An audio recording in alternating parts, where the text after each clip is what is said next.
And he's loose again. Edwards off the running. Puts the ball down to Edwards. They hand it off to Johnson. Boise State has won. Right now. And they take a downfield shot. And the catch is made. It's Riley Williams. Still sitting free. Touchdown.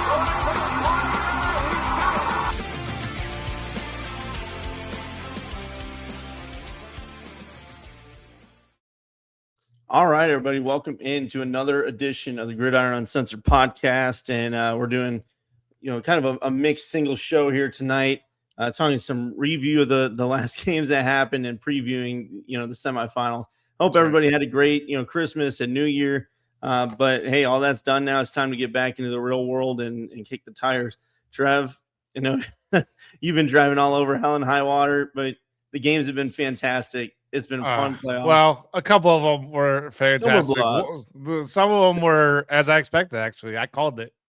I called my shot. Some of the blowouts were actually enjoyable. Well, we'll talk about those. We'll talk about them all here in just a few minutes. But guys, rooted for Miami harder. Yeah, no shit. So we've got on the docket tonight, we've got, again, game reviews of the original, playoff games. And then we're going to do a breakdown of the semifinal games. And then we're going to talk about a couple of other things, like the portals opened up, the playoff tier or the tiers of the conferences. Is the SEC still the top dog? I still see people saying it is. We're going to cover all that here in a few minutes. So, Trev, let's look at these game breakdowns, and we'll just run through, the reviews. Thank you. I keep saying breakdowns. But we saw, the J. Madison Oregon game early on, and we knew, Oregon – They're moving along well. They're playing well. And then they get into playing against Texas Tech. And really, that first three quarters was just a slugfest. The defensive battle there was beautiful. It was great. I mean, Texas Tech, their defense did commendable. They were really good. Oregon's defense was just getting after, Morton and them so much. They were struggling, turnovers in the end zone. They couldn't get anything going. Yeah, it was just a lockdown effort from Oregon, and Texas Tech's offense just clearly not quite there yet. They have pieces; they're good, in the Big 12, but against the better competition, they just couldn't get it done. Which I said on the show before the game. I said that Texas Tech is a great team for the Big 12. Yeah. Then once they're going to meet up with these teams that have a great defense and a great offense, yeah, they're going to have problems. You did. You said it. I really thought that Texas Tech would be able to score a little bit more, at least something. That the best opportunity when they were still in it, more than through that pick in the end zone on a really good defensive play from the corner on Oregon. I forget who picked it off, but he was in that short coverage, covering the flat, and Morton was hitting that corner. It was wide open. He drops right back into it, picks him off. And that was really the last chance they had for Texas Tech. But Oregon moves on. Another game, we'll talk about, Miami and Ohio State, Trev. Miami, they come in after beating Texas A&M. People are calling Texas A&M complete frauds. Miami's trash. Well, then look what happened to the second best team in the country, Ohio State. Again, what we mentioned also last show was they've struggled against strong defenses. Every game that this Ohio State team has played against the best defenses in the country, they've struggled, whether it was Texas, whether it was Indiana, and now Miami. And it was the same story. They couldn't do anything in the first half. Miami opened strong. And right when you think that Mario Cristobal is going to start turtling like he does, where he tries to just compact everything and just run the clock, Trevor, they pushed it again. Ohio State did a little comeback. What do you think of that one, man? So I think Miami's the team to beat. You liking them? So this is my thought process. If they can keep the pace of the intensity of that defense and Beck continues to play smart football, I think, and I'll tell you what, the key to this game was, don't get me wrong, Beck and the defense 100%. But the key to this entire game was the wideouts showing up. Yeah. Not just number 10, but everybody else. The ancillary pieces had to show up. They could not be one-dimensional and go only to one guy and their running back. They had to spread the ball out, and they did a great job of it. They did a great job of it, and I don't no matter what people think about Ohio State, I have my own opinions on them. That still is one of the best secondaries in all the country. Yeah. With the defensive backs that they have and the experience that they have on the back end of that defense. Yeah, absolutely. I think that's what makes that win that Miami just did so much more impressive. Yeah, I mean, I agree. And Beck, he didn't have a turnover. He settled into it really well. He did. So I think, he settled into the moment. It wasn't a big game. It wasn't this impressive 300-yard feat, but it was enough to control the ball like game managers do. He did what we applaud. People hate that phrase, but I love it. You need to be smart with the football, and he was. And then I got to give props to Fletcher too, the running back. He grinded the ball out and got the tough yards when he needed to. He ran so hard. Yes. Yeah. And he's one that we mentioned too. Was like I don't see the breakaway game speed. Like he's gonna gash you. He's like gonna plow through him for 5-6 yards though. Right, but he's strong and he'll get those much needed yards. He's good. And I'm sorry. I apologize for the Miami fans. I really have forgotten the name of the wideout that had a great game. I think he's number 7. I want to say Morton, but I don't think it's. Yeah, I was completely wrong. Yeah, Daniels. He had a phenomenal game. He played great. And everything that came his way, he caught. Yeah. Like he had a great game. Well, Daniels did great. Marion did great. And you're expecting Tony to be the guy that he'll get his, or at least used as and he had a couple key catches with the inside out route that he did to get that first down. Yeah. And Beck, my hats off to him on deciding to run at the most opportune times. Yeah. He did those QB sneaks for 4 or 5 yards to get first downs and stuff like that. I thought hands down Miami was the better team that game. And we're, I know we're talking offensively, but the bulk of their credit needs to go to the defense. 100%. That defense was angry from the jump. They were playing angry from the jump. Messidor, Bain, like those guys on the edge are killing it. They were Thomas, they were insane. These guys have been playing fantastic football, and that's what you need in the playoffs to get hot and to make a run. Offense is great, but defense wins championships, guys. That will always be the case. If you cannot stop somebody in crucial downs, you're done for. And Ohio State was doing that. Miami was doing that to Ohio State. 5 sacks, 7 tackles for losses. And then on the opposite side, Ohio State, only 2 sacks, 4 tackles for losses. And then their rushing attack was still only 1.9 yards per carry. Which me and Brendan both talked about it, that their running game was a possible sore spot for them. Yeah. And I mean, I don't know about you, Brendan, but I feel like that their front four is not as dynamic as it has been in years past. Yeah, I agree. I mean, they've got guys that can get after it, but I agree. It's not as game changing, as game changing as it used to be. And they played right into, what Miami wanted them to do. Yep. And I'll say I picked Miami to beat Texas A&M, but I thought that Ohio State was just going to be a little too much on the offensive side. But Sane had 2 picks. I mean, that really bad one, like he telegraphed the crap out of it. But that being said, I do want to make this one point, and I don't want to give Sane an out here, but the normal play caller was not calling plays. That's fair. I mean, Ryan Day was the one calling plays, and apparently, according to the broadcast, it was because he wanted to take it off the play to Brian Hartline. I was like, that's a load of crap. The guy's at the game. Like, let him call the plays. Yeah. Like, that's a load of crap.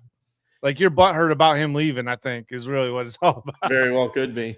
And Jeremiah Smith, just got to mention him. He did have a hell of a game. I mean, 150-7 and a touchdown. Look, Jeremiah Smith did Jeremiah Smith things.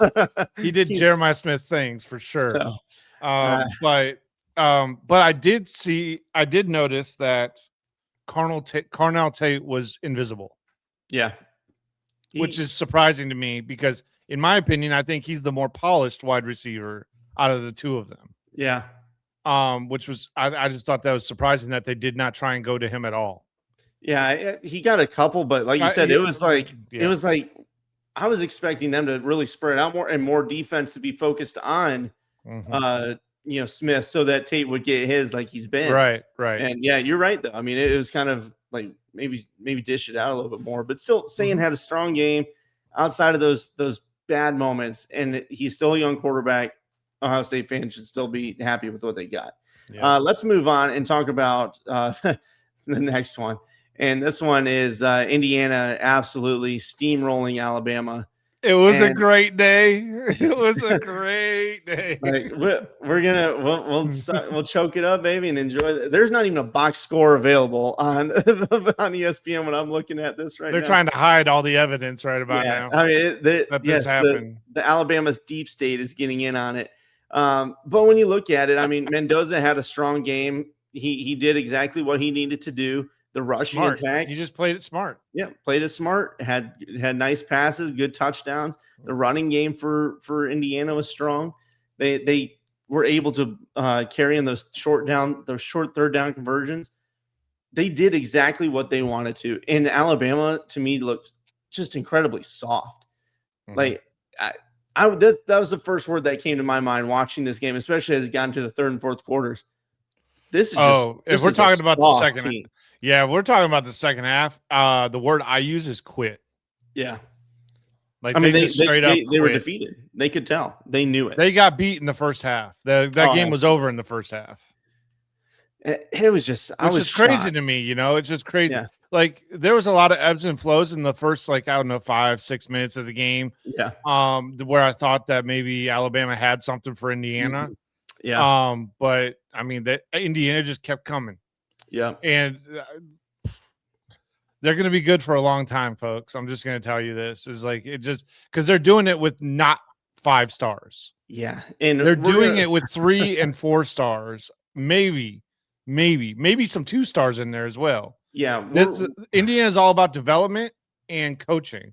And they just took down a team that has 5 stars up and down the roster. Yeah. Their blue chip ratio is ridiculous compared to what Indiana has. Yes. But again, David versus Goliath, and some might call it, but yeah. Yeah, it really is. And Indiana's going to be that way the whole even though this is a good game, they're a great team. They're well coached. They're disciplined. They're going to be viewed that way. Yeah, they're going to be viewed that way because the talent disparity is so crazy.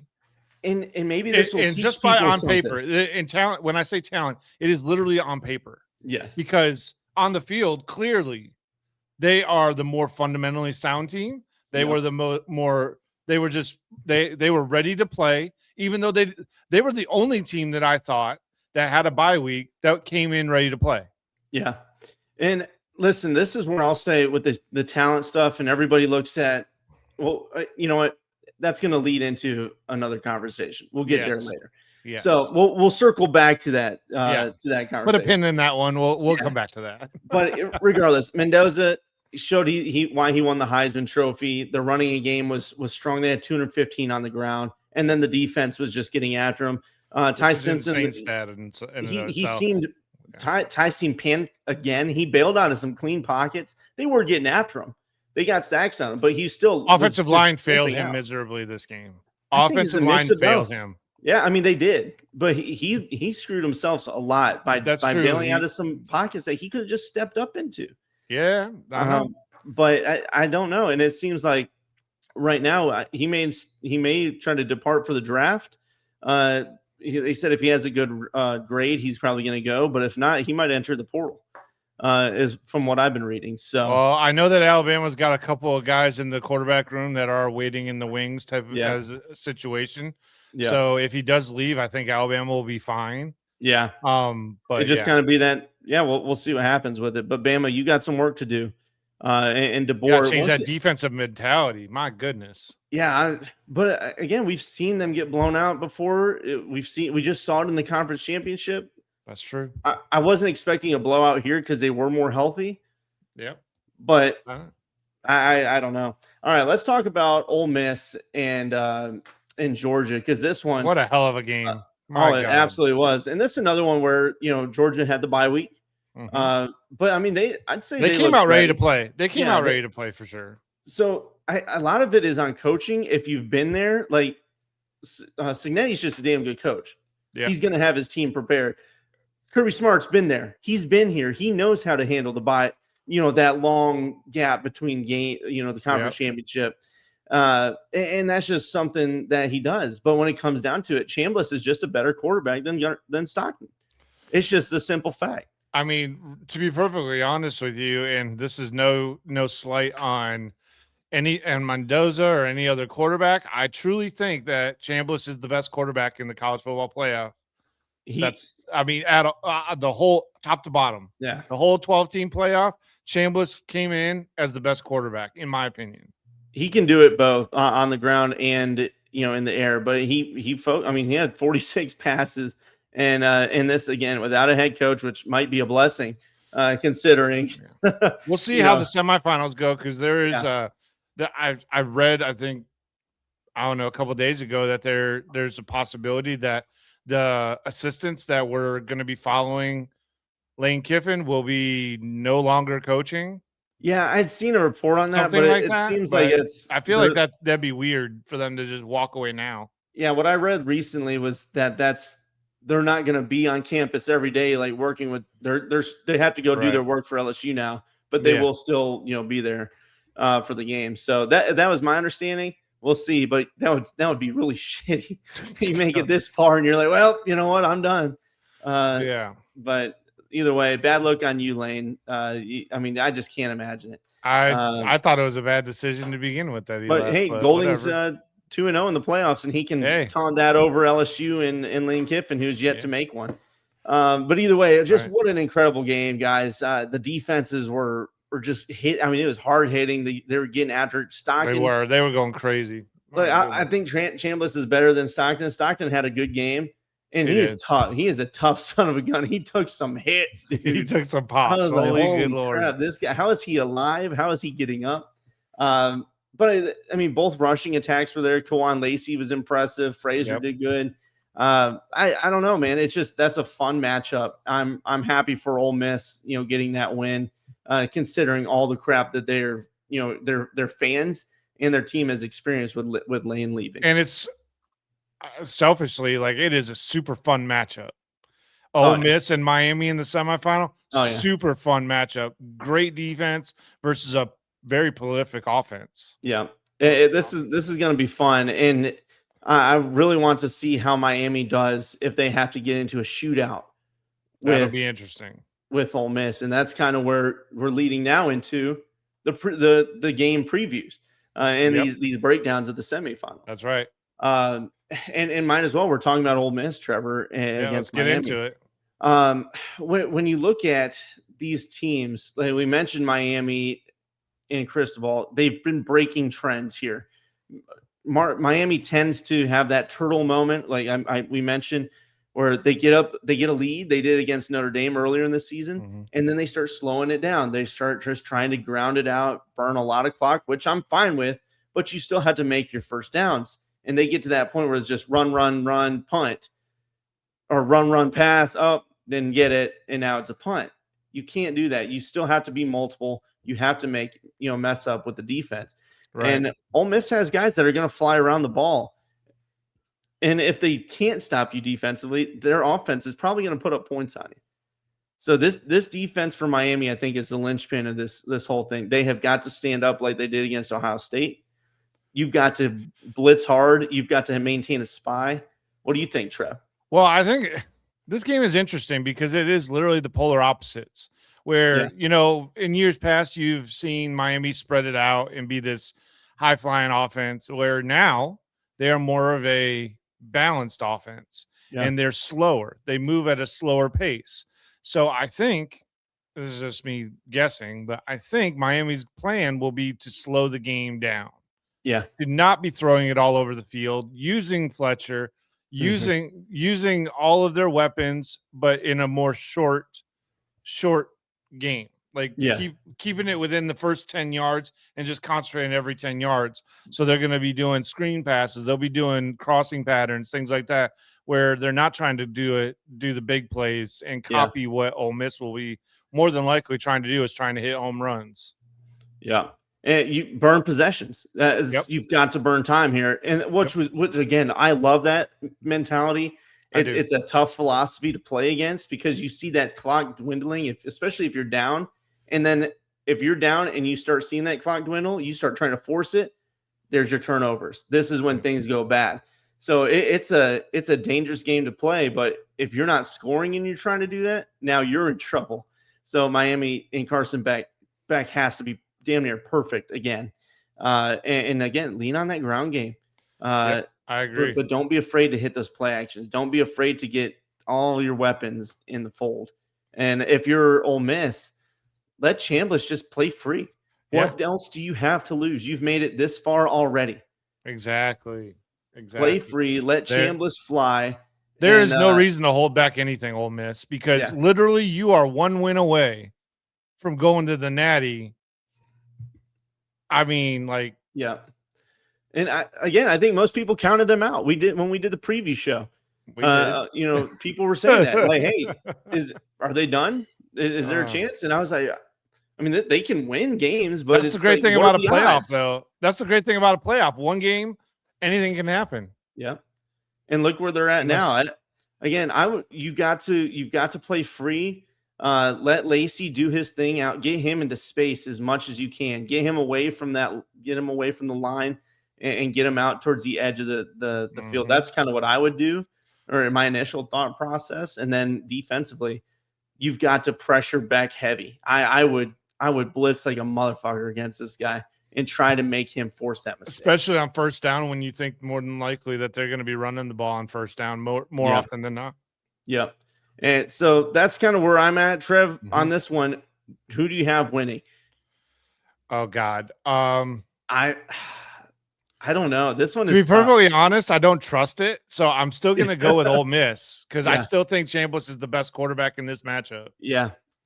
So I'm going to go with Ole Miss on this one, I think.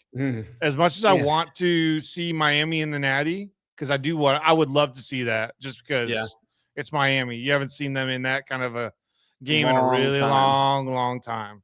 But Ole Miss, how cool of a story is that? Yeah. So I mean, either way, it's a win-win for college football, in my opinion. Yeah. But I think that Chambliss is the best quarterback in this matchup. And I think at the end of the day, Ole Miss might edge them on offensive talent.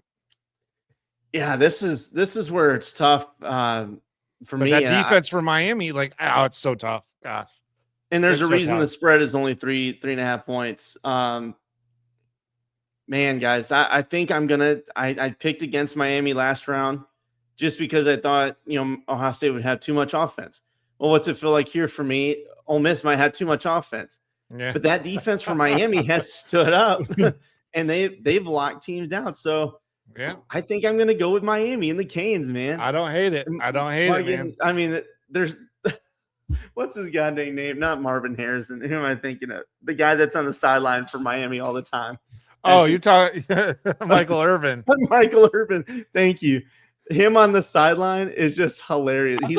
I swear to God, he looks like he's going to have a heart attack every time. I think something great happens. I think he's coked out or something, man. I don't know. Allegedly, I'm not gonna say it's true, but it's a hell of a mascot. He is pumped Miami. up. He's pumped up. So Ray Lewis was there last game, so he was pumped up too. Jesus, watch out, boys and girls.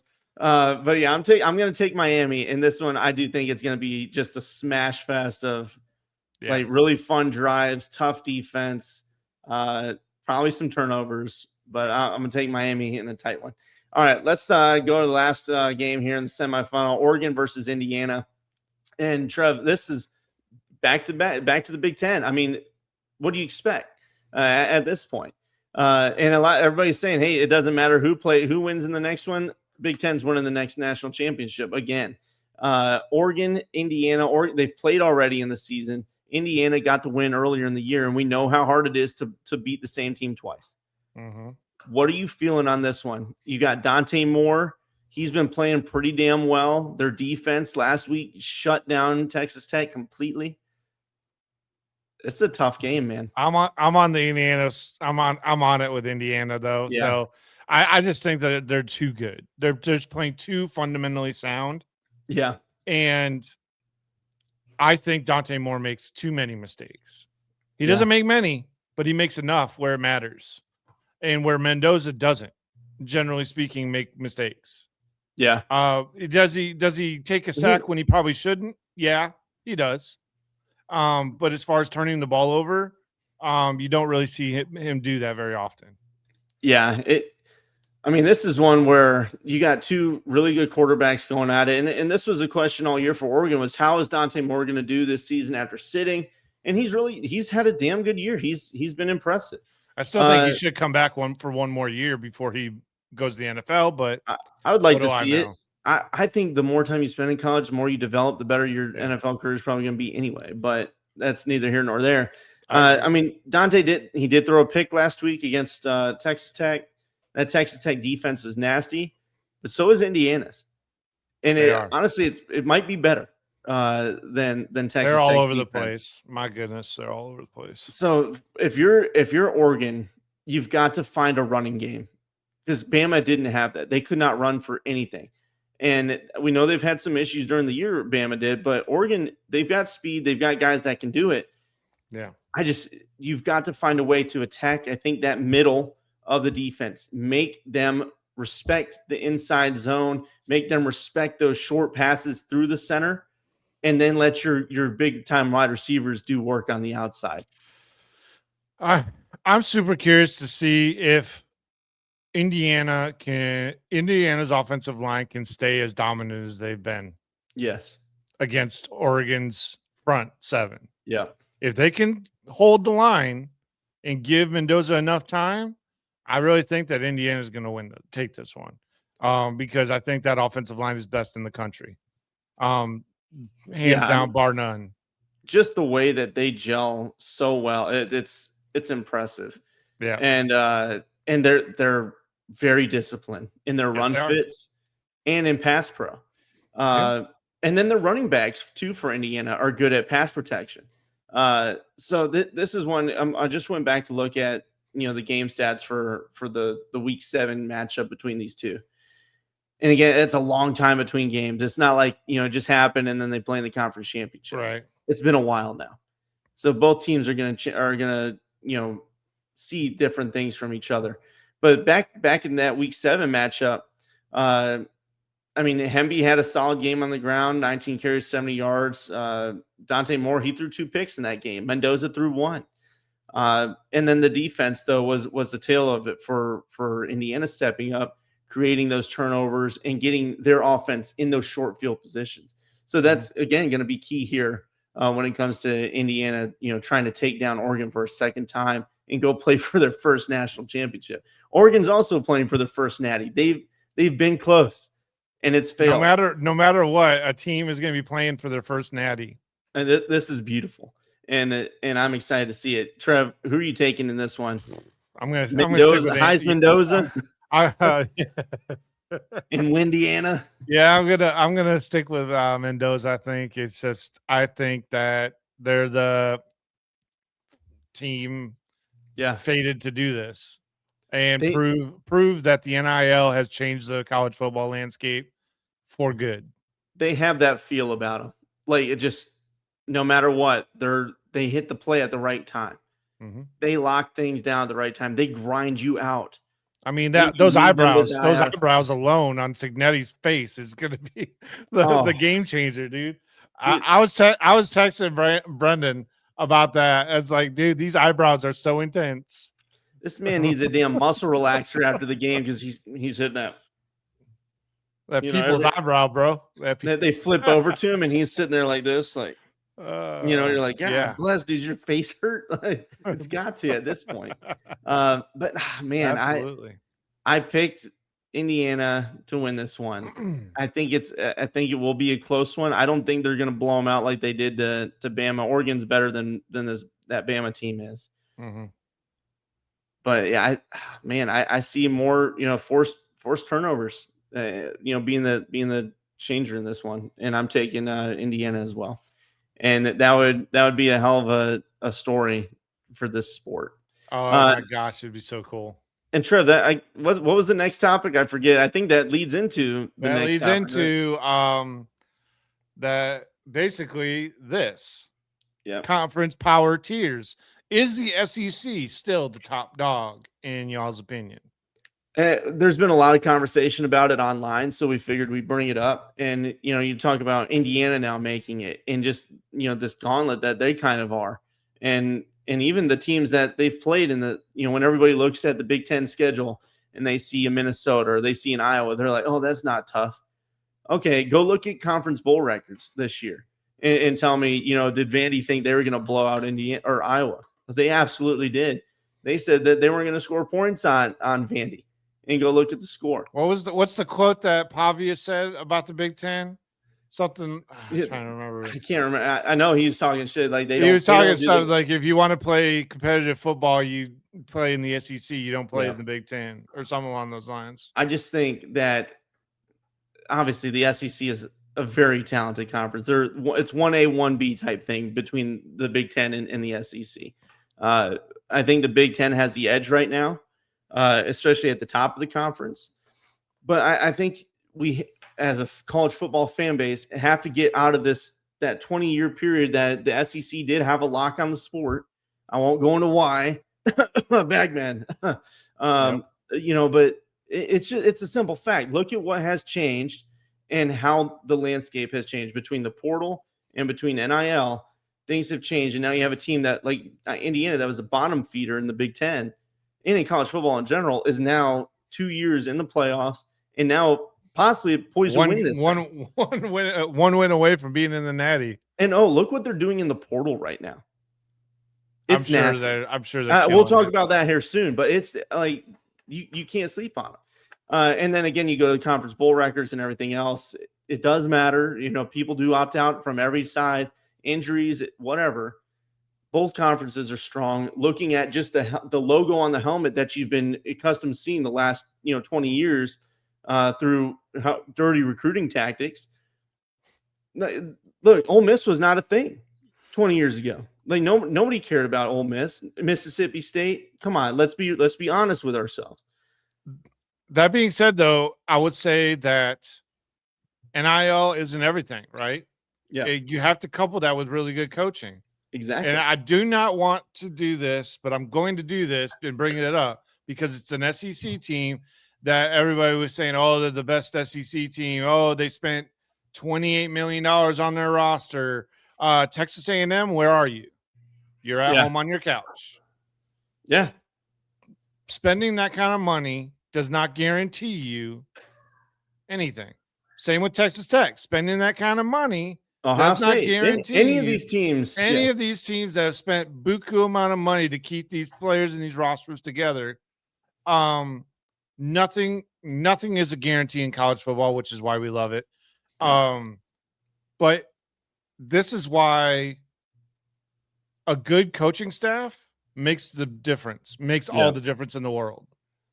Yeah, I agree. And again, SEC is a strong conference. They have talent. There's no denying it. You would be an idiot to say they're not. It's intellectually historically speaking, it is generally easier to recruit in the Southeastern Conference than it is with the Northern schools. There are just generally more challenges in recruiting with the Northern school in general. Yeah. Or in the Big Ten schools in general. But again, when people just simply judge games off of logos, you see Illinois and you're like, well, they're ass. Oh, Tennessee, that's a tough match. What was it? Go look what just happened. Playing on the field matters, coaching matters, and that's something people need to get away from. Is that lock that the SEC did have for that 20-year span. That was fact. That's just what it was. It's not there anymore. And the portal is a huge piece of that. NIL is a huge piece of that.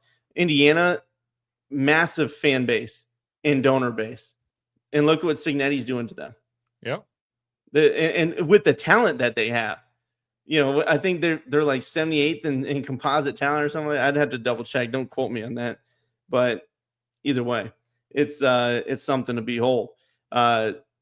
Outside of that, I think the Big 12 is still good. They've played good games. They've had some blowouts. I know that Texas Tech just got blown out in the end, but that's still tight for 3 quarters. And they made a good play. The ACC, look at them. They've got a team. Everybody's writing Miami off. They shouldn't be in the playoffs. Look what they're at. They just beat Ohio State and Texas A&M. And Texas A&M's a good team. They got a good coaching staff. Yep. They finally paired a coaching staff with the money they were spending. So I don't know. Tell us what you think. Is the SEC still the top dog? To me, I don't think you can say that, especially since the Big Ten just won 2 straight national championships. And they potentially could win a third. If they win a third, oh my God. And there's I'm going to be insufferable. I'm going to be insufferable. Yeah. I mean, there's a possibility the SEC doesn't even have one in the national championship. If Miami does what they need to do. Man, if that's an ACC Big Ten national championship, that'd be interesting. That'd be an interesting conversation. Put on our socials. Tell us what you think. Tell us what you think. Tell us if you think our opinions are crap. So, yeah, I'm sure I'll get some flag for it, but look at the stats. Stats don't lie. After 2006, everything changed. What happened then? Google it. I don't know, guys. Go look at it. Before that, it wasn't just the SEC blockade. But either way, let's go talk about. I'm going to be called a hater. I respect teams. Whatever. Let's go on to the next one, Trev. On to the next one. Here we go. Is it working, the 12-team playoff still? Short answer, yes. I think so. I think this year's a kind of proof in the pudding. Now, what I will say, and what I agree with, the few times I agree with Dan Lanning, is that the schedule has to be fixed. Mm-hmm. They need to fix. I don't care about them expanding the playoff necessarily. I'm cool with 12 teams. Like, I really am perfectly okay with that. Yeah. But they need to fix the schedule. There should be a game every week or sets of games every week for the playoff. And we should not be going 2 weeks in between everything. The fact that right now there is a lull in between what we just witnessed, this great weekend of football, and now the national championship's not till the 19th. That's ridiculous. Absolutely ridiculous. So I agree with Dan Lanning. I agree with Bill Connolly wrote one too. That there's some hurdles to get the national championship played by the first. But he thinks it's possible. And what he said he would do is, have the first round on, the week after championship, conference which championship. I think is perfectly good. Yeah, do it. And Army, Navy, the people are going to get pissed, especially the Academy cats. That to me, look, put it in the middle of the day at noon, and then the rest of the playoff games can be at 3, 6, and 9. Well, and the only problem with that is, well, what if one of them makes the playoffs? And this right now, the Army Navy game doesn't even count towards the season effectively. So I know the Army Navy gets mad. Like, some of them get mad about you talking about it moving. Look, but it Army Navy, while I love you and you guys are great for the sport and everything like that, stop pretending like you're going to make the playoff. And I'll say too, you're in the military, adapt and overcome. Right. Stop being pussies and stop whining just because you're, and I'm an officer. I can say that. Get the fuck over yourself. Move on about your day. If you want to play a sport, which you're doing, you want to win. You want to be a part of this thing. So be a part of it, guys. Even if you move 2 weeks prior or at week 0 and be the headliner, this awesome week 0 game for America. I support the hell out of that. I support America's game at the beginning of the season. We love. I also support that we use week 0 as actual week 1. Week 1. Yeah. And that's when the season starts. There's we start it right then and there. Yeah. And that's what Conley said too. You have room to maneuver the schedule a little bit if you're willing. Yeah. You just get over yourselves. And it comes down to, what he was saying too. The first round is week after championship week. And then the next round is December 19th, December 20th timeframe. It will change by year, of course, but that very next week, you're playing these on conference game or at home as well. You're not playing them in the bowl games. These are, at the team's stadiums. They need to be there. What we saw in the first round was fantastic. Now the guys that have gotten the bye week deserve to play at home too, I think. Mm-hmm. Indiana playing at home against Alabama would have been electric. Texas A&M, obviously they had their game, but or Georgia needs to play, their game against Ole Miss at home. They've earned that right, and that's what Bill Connolly was saying too, and I agree with it. I And actually then, agree with that they do the home games all the way. yeah, The bowl games, there should be a rotational for the bowl games for the semifinal and the Natty. yeah, That the bowl, like you could rotate it between the Rose Bowl, Cotton Bowl, whatever, for the national championship to be played at the bowl game.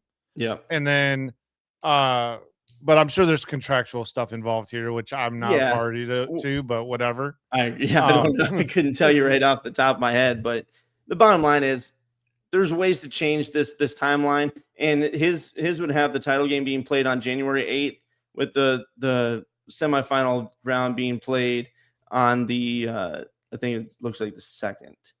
Correct The me if first I'm and wrong, second of but the January. eighth and 9th, right around there, that used to be like old school national championship time frame, I right?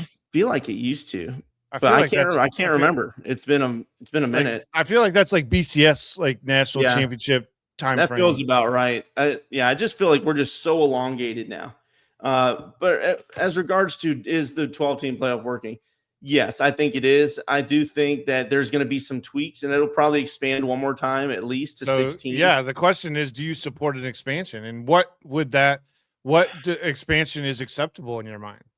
I never would have gone past 8 personally. To me, 8 would have been a perfect playoff, but there's no sense in talking about that because we're not going backwards. We're not. I don't see any world where that happens, and I see people get so hung up on that shit. Well, why isn't there an 18 playoff? Why can't we go back to?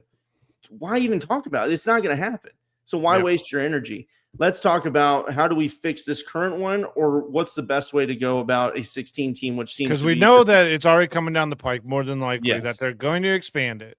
The question now remains is what's the best course of action, and how many teams do we want to allow in? If it stays at 12, I think the straight seeding has been a good move. And I think, doing that, because it was just the top 4 conference championships champions get the bye. But now I think straight seeding has been a smart move.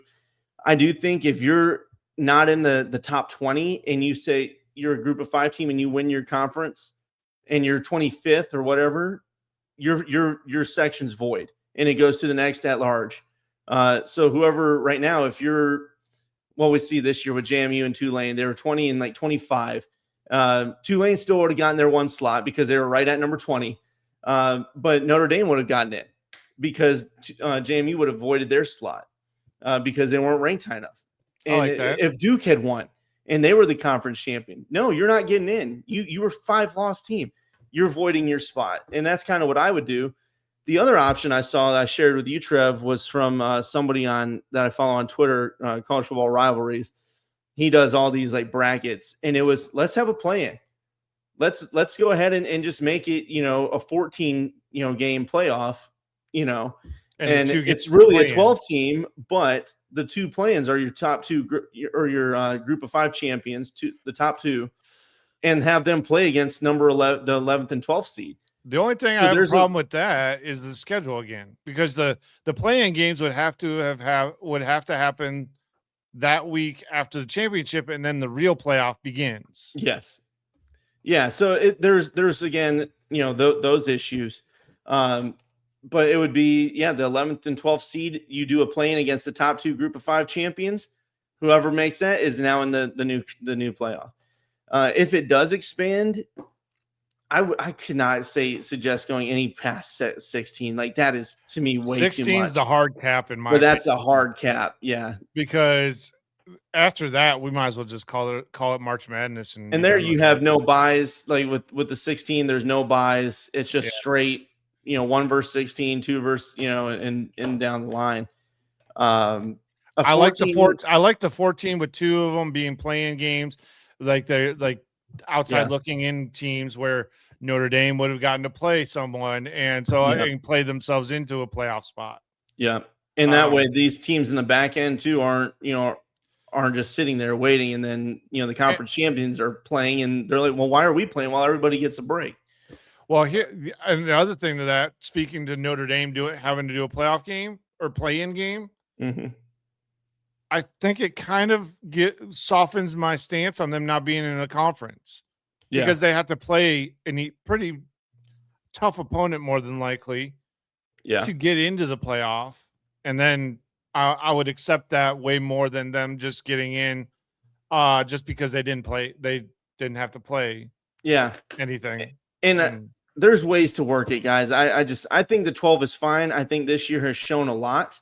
I still think they need to figure out the calendar is the biggest thing, because everybody right now is harping on, well, the gap between the conference championship game and the first round buys playing.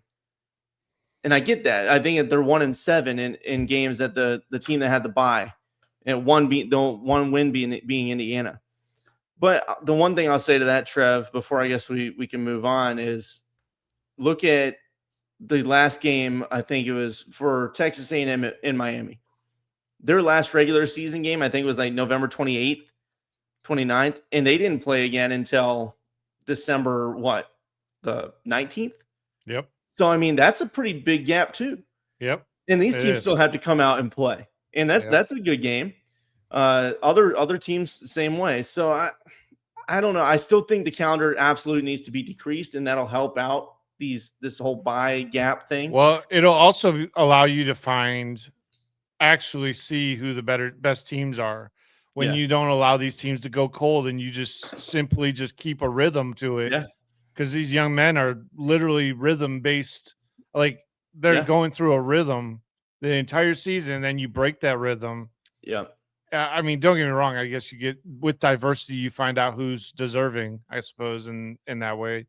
But yeah, I like the idea of that, the playing stuff. But the schedule, this calendar needs to be fixed. Yeah, that's what I would say. Outside of that, I like the 12 team. I like the diversity of teams that we're seeing get in. I like that you're seeing teams that are playing for their first ever national championship. Because even still, if we had just done the 4 team, Ohio State didn't even fall. They stayed at number 2. So you still have, 1, 2, 3, and 4 being the same teams you always see. And look what's happened. Indiana obviously was a different story. They had, they getting in there, but Ohio State, Georgia, and then Texas Tech would have gotten in. So I mean, it's something. I still like the 4 team, but I still think 6 to 8 would have been preferable. 12, I think, is fine. I don't think we need to adjust from it. Tweak some things with the schedule, and maybe some caps on, again, if you're not in the top 20, you forfeit your slot and it goes to the next at large. Let us know again what you guys think. Trev, what was next on the docket? I think it was time to talk about portal. Holy crap. Portal is open. It has been a wild ride, guys. I mean, I don't even know who's top right now. It's got to be Indiana with what they've done today. That's but great. I mean, they've locked down their quarterback. They've locked down, running back, receiver. They got Nick Marsh from Michigan State. So I mean, they are doing everything that they need. They got Josh Hoover, who's a good quarterback coming up from TCU. This guy, he knows how to sling the ball, and now with a better coaching staff and talent around him at Indiana, I mean, Big Ten, you've got a monster being built right in front of your eyes, and you better figure out a way to stop it. Because Cignetti, all he does is win, and he's doing it on the trail. He's doing it. Although I did see that LSU is trending to be the number one person for Brendan Sorsby to be the new quarterback at LSU. Oh man, so that'd be interesting for him to go join Lane Kiffin, because I feel like he would be tailor made for a Lane Kiffin offense. Yeah, I mean, it's got to be either there or Texas Tech for him. To me, he fits those offenses so well. As it stands right now, 247 has him at 100% to LSU. There isn't even another team that they're projecting him to be looking at, but that doesn't mean that that can't change. But yeah, looking at the top portal rankings right now, you've got Penn State at number 1 because they've been getting a bunch of commits at the moment. A lot of the guys coming. Hey baby, sorry, my kid. He's coming in, and they're getting a lot of guys from Iowa State, coming over, obviously following Campbell. Oklahoma State's basically got the entire North Texas team transferring to them. They did just get their coaching staff, so that makes sense. And then again, Indiana's sitting at 3rd with only 6 commits. So hold on one sec. Hold on. No, you're good. Yeah, them getting Messmaker, whatever. Yeah, How do you pronounce it? Yeah. Like them getting the name that him is a Messmaker. great thing. Yeah. I feel like I'm still out. I mean, God, they really did get the whole North Texas team. I mean, it's like everybody's committing there right now. And I mean, it worked for Signetti. And I mean, I didn't feel like North Texas was that good though. they're pretty solid. They were pretty decent. Their But offensive I mean, weapons were really good. Their defense had things that they need to work on.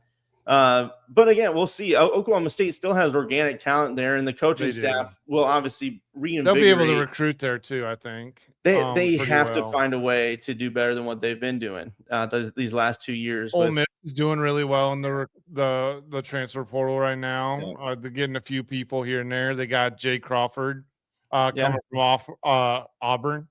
I'll say a pick that I really like for Iowa State and their new staff is Jalen Rayner coming over from Arkansas State. I think he's a really talented quarterback, and he's going to do nice there for this new system that Iowa State has in. But tons of movement, guys. People dropping left and right. I mean, the number of people in the portal right now is ridiculous.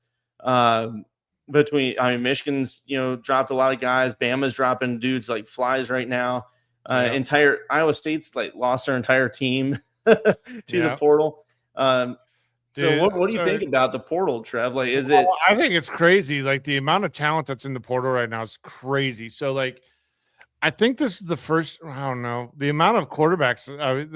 Drew Messinger obviously is Oklahoma State.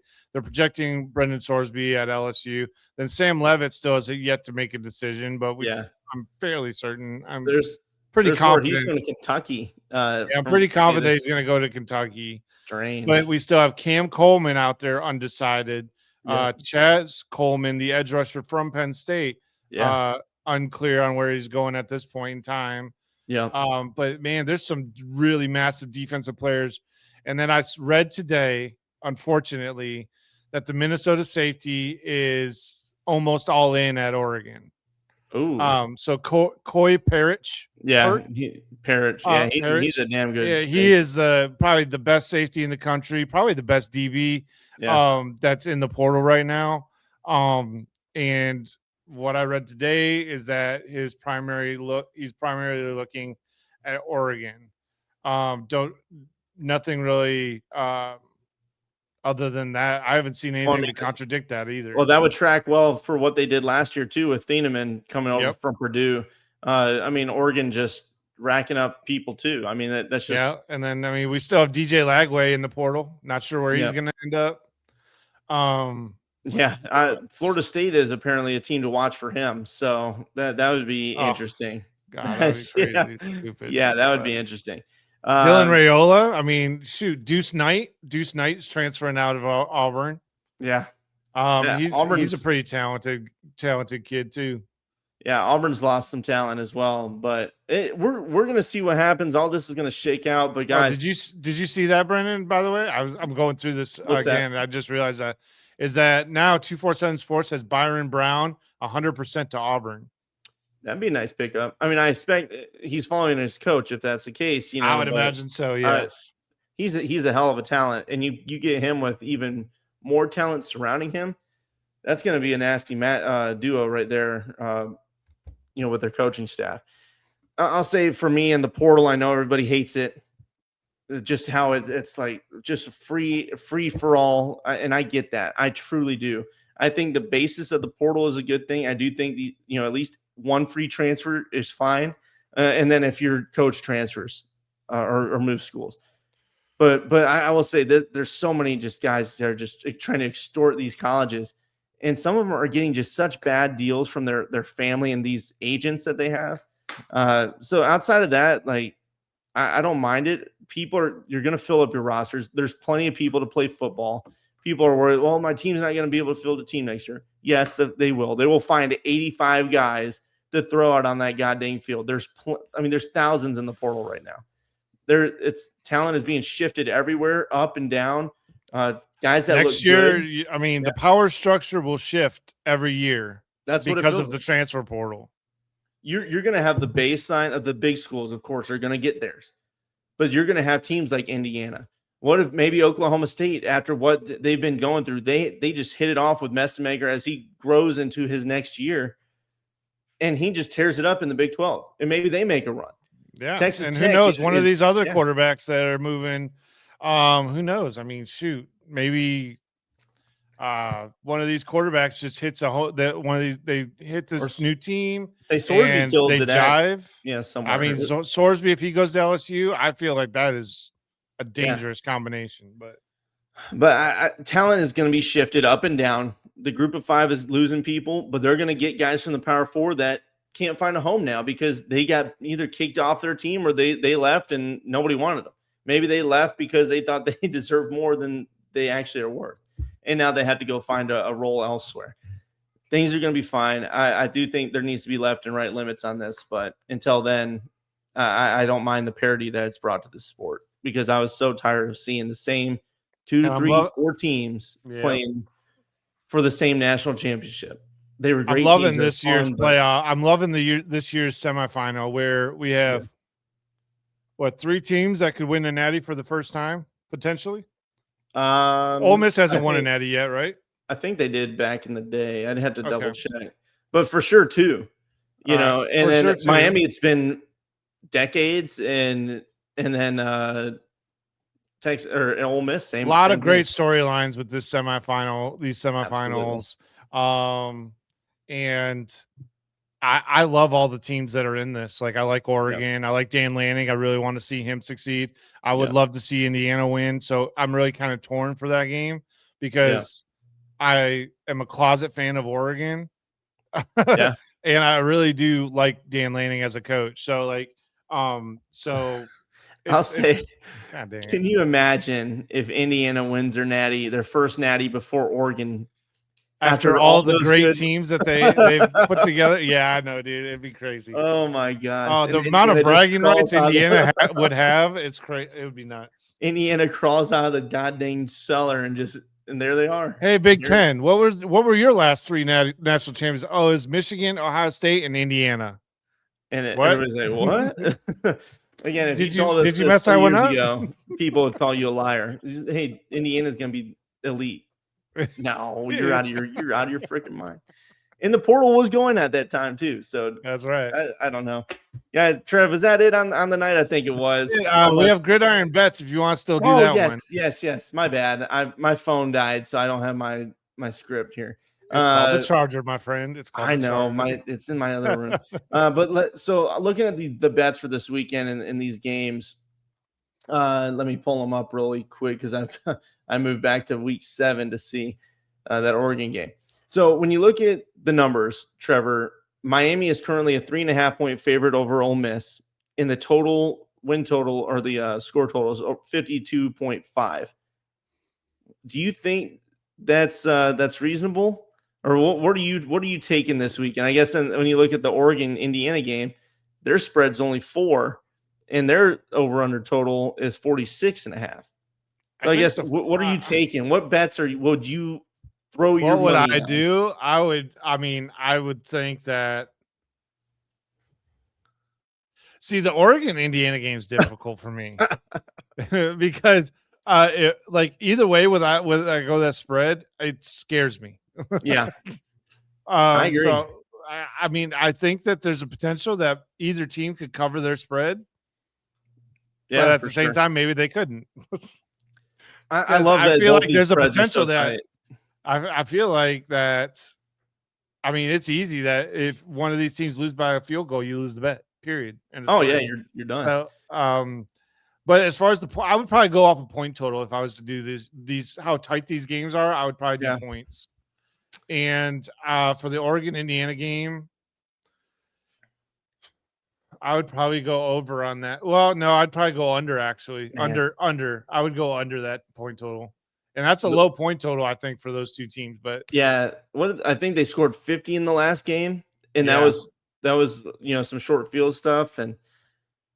But both these defenses are playing lights out right now. It feels like that each one's going to be a slugfest. Is what I feel. If anyone's a shootout to me, it's going to be the Miami Ole Miss game. 100%. And that one's at 52.5 points.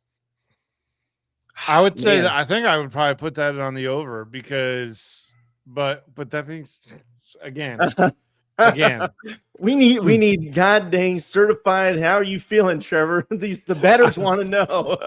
My brain hates me right now, and because I'm just like, but like my brain is all like, but wait. It's so hard with only two because regular season you can go find some good looking one. This one's tough. I think if I'm having to do it, I would lock in Miami on the spread. I'd say they win by like a 5 points. And I would say I would probably take Ole Miss to cover the spread. Because I already picked them to win, so I would probably take them to cover the spread. And the Indiana game, oh man, I still think I'd take the points because I think that's pretty juicy for me to take the points, the point total for the game. Yeah, honestly. I don't like the 4. I don't like 4. I just don't like that. Yeah. It's either they win by a touchdown or they lose by a field goal. So you're saying under on the points total, on the points total for Indiana game for me, and then I'll take the Ole Miss to cover. Yeah, I think I would take Miami. So I guess we'll be opposite. I'm gonna take Miami over, the over, and then I'm gonna take Indiana the over on the points total. I bet there's again that 49-point game. It probably will be. We'll see. It's gonna be interesting. It's gonna be a fun weekend. Trev, it'll be a great weekend. Were we talking your coaching top 10? Or do you want to push that? We can push it if you want. That's fine. We can wait till the next show, and we'll do the top 10. We'll talk coaching staff hires. Next show we're going to talk about our top 10 of coaching hires and what we think the impact will be on their respective teams. Yeah, and maybe a little more will be settled out in the portal as well. Exactly. And we can talk about that too. Well, guys, Trev, that should be it then for the evening. And everybody, we appreciate your time. And this hodgepodge show is fun. I love these matchups. It's going to be such good watching. I just hate that we had to wait so much longer for the goddamn natty to be solved. But regardless, good football coming up. It's the end of the holiday season here, and we're back to real life. So we hope you guys watch us and share us and go check out those things around the border here. Hope everybody had a great Happy New Year, and hopefully 2026 brings you guys everything you guys need.